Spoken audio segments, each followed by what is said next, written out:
Suite à la remise du rapport gallois sur la compétitivité de l'industrie française, le gouvernement Ayrault a proposé le CICE, qui est le crédit d'impôt pour la compétitivité et l'emploi.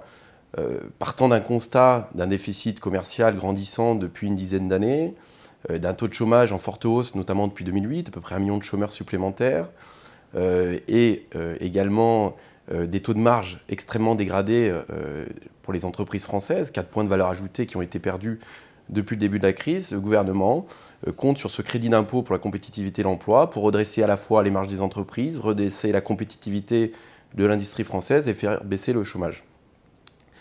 Ce crédit d'impôt repose sur un allègement, en fait, de la masse salariale, c'est-à-dire que le calcul de ce crédit repose sur la masse salariale et notamment un taux de 4% la première année, puis 6% ultérieurement, et donnera droit à un crédit d'impôt. Alors la masse salariale concernée n'est pas l'ensemble des salariés, mais les salaires qui sont compris entre 1 et 2,5 SMIC. Et donc ce calcul-là donne une incitation, il repose notamment sur l'emploi, et donne une incitation via des embauches pour un crédit d'impôt futur. Et donc on voit qu'il y a un conditionnement, notamment à travers la masse salariale. Alors il faut voir que ce crédit d'impôt pour la compétitivité et l'emploi coûtera à peu près 10 milliards la première année, 20 milliards au bout de 3 ans et 15 milliards la deuxième année. La question qui se pose est essentiellement autour de son financement, parce que bien sûr il faut le financer.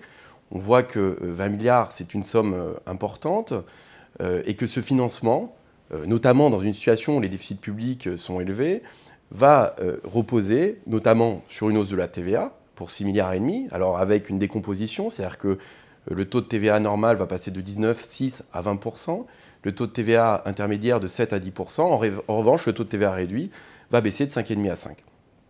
Le reste repose sur la hausse de la fiscalité écologique. Alors pour le coup, on n'a pas de détails sur cette hausse de la fiscalité écologique pour 3,5 milliards.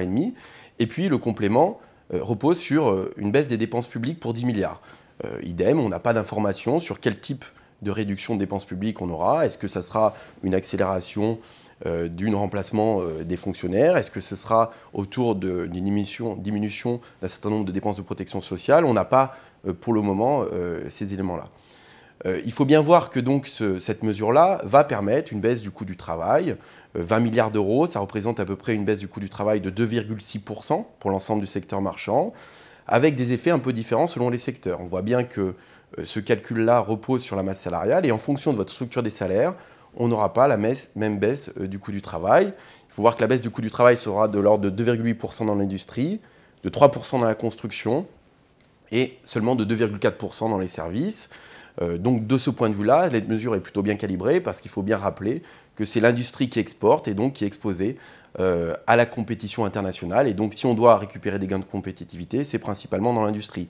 En revanche, il faut préciser que sur les 20 milliards, seulement 4,4 milliards vont revenir à l'industrie pour une raison simple, c'est que l'industrie représente une faible part de la valeur ajoutée globale, c'est 17% de la valeur ajoutée totale et elle récupère quand même 22% de la mesure.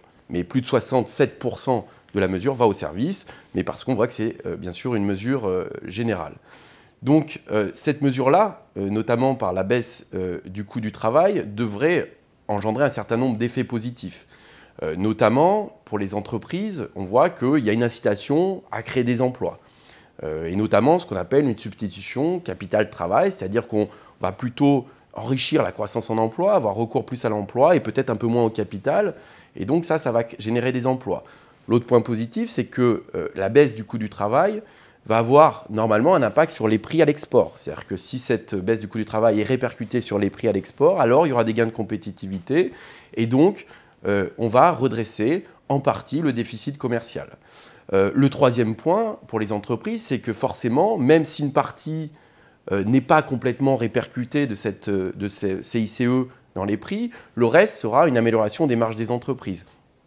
Et donc, forcément, une amélioration des marges des entreprises leur permet de desserrer des contraintes financières, améliore la rentabilité, et donc ce sont les effets positifs pour les entreprises. Maintenant, parlons des effets négatifs, parce que cette mesure est financée, et donc il y a un certain nombre de points négatifs, en tout cas d'un point de vue macroéconomique, qui vont jouer. Notamment, rappelons-le, la hausse de la TVA de la fiscalité écologique va peser sur le pouvoir d'achat des ménages et donc va porter une contrainte sur leur pouvoir d'achat et donc sur la consommation. Il y a également 10 milliards qui doivent être financés par une réduction de la dépense publique. Dans la dépense publique, il y a aussi une consommation publique qui joue sur l'activité. Et puis, n'oublions pas que dans la dépense publique, il y a aussi beaucoup de transferts sociaux qui profitent aux ménages. Donc, cette mesure va peser d'autant plus sur le pouvoir d'achat des ménages. Et donc, il faut bien avoir en tête que cette mesure-là a des effets positifs à long terme, mais négatifs à court terme. Les effets négatifs sont bien sûr qu'on a un effet fort sur la demande à court terme, c'est-à-dire que le pouvoir d'achat va se contracter, donc une moindre consommation.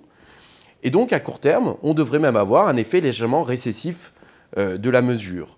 À moyen long terme, les effets positifs vont l'emporter, et notamment les effets qui sont liés au gain de compétitivité, au gain à l'export. Et donc, à moyen terme, on a un effet légèrement positif de la mesure. Et plus globalement, sur l'emploi, l'effet reste quand même positif sur l'ensemble de la prévision, c'est-à-dire qu'on devrait avoir quelques créations d'emplois, autour de 20 à 30 000 la première année, et à terme avoir à peu près 150 000 créations d'emplois. Donc on voit bien qu'on a un dispositif qui est assez favorable à l'emploi. On réduit le déficit commercial de 0,4 points de PIB, c'est-à-dire qu'on devrait réduire ce déficit commercial d'à peu près 20% de ce qu'il est aujourd'hui. Et donc, globalement, cette mesure est plutôt positive à long terme. À moyen terme, et surtout à court terme, il y a des effets négatifs qui portent surtout sur les ménages. Et puis, d'autres éléments qui ne sont pas pris en compte ou qui sont difficilement pris en compte, c'est que, bien sûr, cette mesure est favorable si les partenaires commerciaux ne font pas la même chose. C'est-à-dire qu'on va gagner des parts de marché sur nos voisins si jamais les autres ne réagissent pas à cette mesure. Et puis, un autre point qui est assez complexe, c'est sur l'investissement. On voit bien qu'il y a des effets positifs sur l'investissement, qui sont l'amélioration des marges des entreprises, mais un effet qui est très négatif, c'est qu'on a une contraction de la demande. Or, l'investissement est aussi déterminé, et notamment de façon assez importante, par les perspectives d'activité.